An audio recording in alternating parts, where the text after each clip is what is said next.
It's not that people are weak, it's that the vertical axis has been removed. That distinction matters because when disorientation is mistaken for personal failure, people are taught to blame themselves for a wound they did not create. They are told to try harder, be stronger, optimize themselves, think differently, when what they are actually missing is not effort, but orientation. By this, I do not mean a superstition we have outgrown, or a primitive way of thinking modern life can safely look down on. I mean a dimension of human life that earlier cultures named through gods, spirits, ancestors, heavens, and sacred order, and that we have since abandoned without replacing. The result was not clarity, it was a void.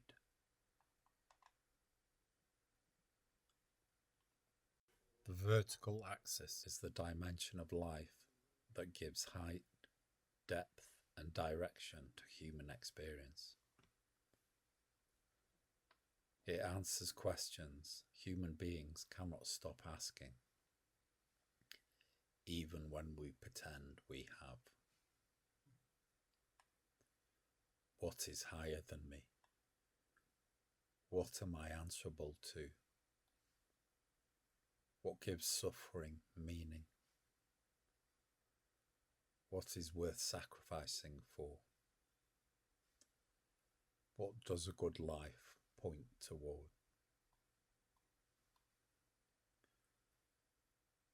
These questions do not arise because people are irrational or nostalgic. They arise because human beings live inside time, loss, limitation, and death. And those conditions demand orientation. These questions surface at births and funerals, in moments of love and betrayal, in illness, grief, and awe.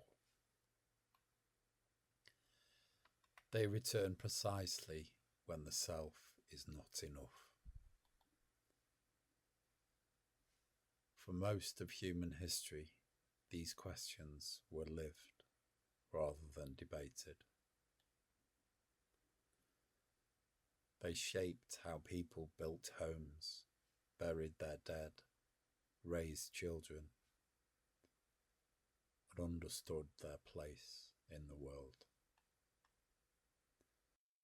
Across cultures, the vertical axis was expressed through many languages. Gods and spirits, ancestors and heavens, moral law, dharma, divine order, sacred stories, initiation, pilgrimage, vocation. These were not naive errors about the structure of the universe. They were hard-won, symbolic languages, developed over generations under pressure to carry suffering, obligation, love, terror, and hope without shattering the human psyche. They were technologies of survival. They said, your actions matter beyond yourself. You are not the center of reality. The world is not neutral. Life responds to how you live. Modern culture tells itself that it has transcended these languages, that it knows better now. But this is a comforting fiction. What actually happened is that we discarded the old symbolic world before developing a way to sustain meaning, orientation, and reverence without it. What replaced it was not truth. It was flattening. Land becomes property. Time becomes units. Work becomes output. Care becomes cost. Death becomes failure. Life is organised almost entirely along a horizontal axis. More choice, more efficiency, more consumption, more stimulation, but no up or down, no sense of height, no sense of depth, no sense that anything ultimately matters more than anything else. This flattening does not feel dramatic at first. It feels liberating. It feels like freedom from constraint. But over time, it produces a strange exhaustion. Endless movement without arrival. Endless options without direction. Endless activity without meaning. So people are left asking, quietly or desperately, I can go anywhere, but why? This is not weakness. It is disorientation. When the vertical axis collapses, three things reliably follow. First, suffering becomes intolerable. Earlier cultures did not seek suffering, and they did not glorify it, but they held it inside a world that said, this matters. This belongs. This can be carried. When that world collapses, pain has nowhere to go. It becomes meaningless, private, overwhelming. So people seek numbing, distraction, escape, or certainty. Not because they are defective, but because uncontained suffering overwhelms the human nervous system. Pain without meaning does not end noble. It crushes. Second, identity collapses inward. Without a higher reference point, the self becomes the highest authority. Identity is forced to justify existence, generate meaning, withstand suffering, and provide direction all at once. This is too much. No identity can carry that weight for long. So people swing between grandiosity and despair, between feeling chosen and feeling nothing at all, between constructing an identity large enough to matter and collapsing under the strain of maintaining it. Third, intensity replaces meaning.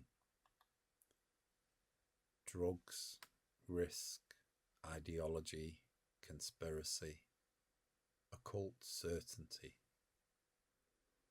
all offer a false verticality, height without stability, transcendence without containment, intensity without reverence. They promise escape from flatness, but deliver volatility instead. This brings us to worship. Historically, worship was not about blind faith. It was about relationship, attention, and orientation.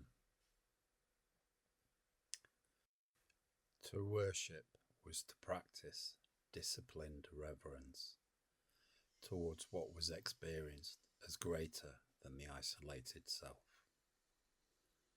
whether a god, the land, a tree, ancestors, or the moral order of life. Worship slowed perception. It trained humility. It placed the human being in relation rather than at the center. It made the world morally alive. The modern world did not outgrow worship. It lost the ability to worship well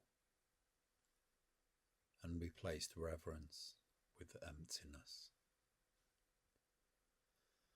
That emptiness did not remain empty. Money, power, ideology, identity, intensity. These are not the absence of worship. They are worship stripped of reverence.